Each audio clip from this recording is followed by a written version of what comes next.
In this video, we'll go over the concepts found in Grammar 2N. These concepts include special adjectives, hyphens, and pronouns. We'll start with special adjectives. There are two different types of special adjectives in this booklet. We have demonstrative adjectives and then indefinite adjectives. We'll go over one at a time. A demonstrative adjective tells which noun is being referred to. So some examples of a demonstrative adjective include this, that, these, and those. And here we have an example. I love that sweater. It's telling you which sweater is being referred to in the sentence. So let's look at another example. We have the class is reading this book. Which book? This book. And this is describing the book. Next we have the indefinite adjective, and so we see that an indefinite adjective is a general or non-specific amount that describes a noun and often answers the question, how much? Some examples of an indefinite adjective include all, most, each, several, few, some, many, every, no, and any. An example sentence is, Maya found several shiny rocks. Several is the indefinite adjective that is describing rocks, and it's telling you that multiple rocks were found, but we're not exactly sure how many in all. Let's look at one more. We have the class has some books.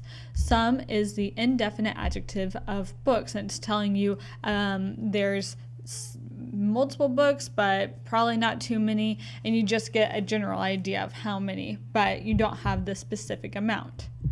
Next we'll go over hyphens. A hyphen is a punctuation mark used to join words. One use is to punctuate number words with a hyphen. So we're going to go through each of these examples on this page. We have two-digit numbers like 23 are hyphenated, so we have 20-3. Ordinal numbers are hyphenated in word form, so 23rd would become 20-3rd. And then also fractions use a hyphen when spelled out, so 2/3 becomes 2-thirds. So let's look at an example of each in a sentence. We have Anguesa printed 75 books. The number 75 in written form would be 70-5. Next we have Monica finished 21st in the marathon, and 21st would become 20-first. And our last one is the flower grew 3/4 of an inch. And so that 3/4 written out would be 3-4ths. And so you're simply using that hyphen to separate the two numbers that make up the 75, the 21st, or the 3/4ths. So make sure you include those hyphens when needed. And lastly, we're going to go over pronouns. So we're just going to walk through this page first. A pronoun is a word that can replace a noun without changing the meaning of the sentence. There are two different types of pronouns. There's subjective and objective. And we're going to kind of go over how to figure out which type of pronoun to use in a sentence on this page and in the book. So let's look at our example. We have Kim and blank will leave tomorrow. And we need to figure out what goes in the blank out of the given answer choices. We have him, her, and she. So what we want to do is take the other noun, Kim, in this example, away so that all we have left is will leave tomorrow, as seen here. So we need to figure out by placing each pronoun in that blank to see which pronoun is correct. So we have him will leave tomorrow, her will leave tomorrow, and she will leave tomorrow.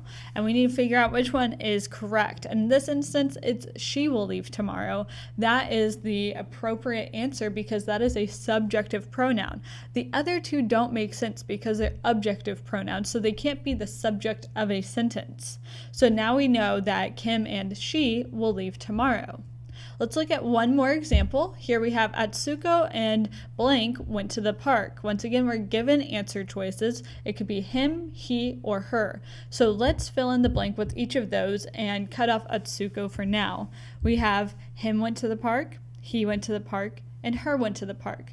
Now remember, only subjective pronouns can go at the beginning of the sentence and be part of the subject. The other two are objective pronouns, and they would be placed at the end of a sentence in another sentence. So our answer would be, he went to the park, and we can fill in that blank with Atsuko and he went to the park to make an accurate sentence. If you have any questions over this grammar book or any of the concepts found in here, go ahead and talk to the person who grades your grammar.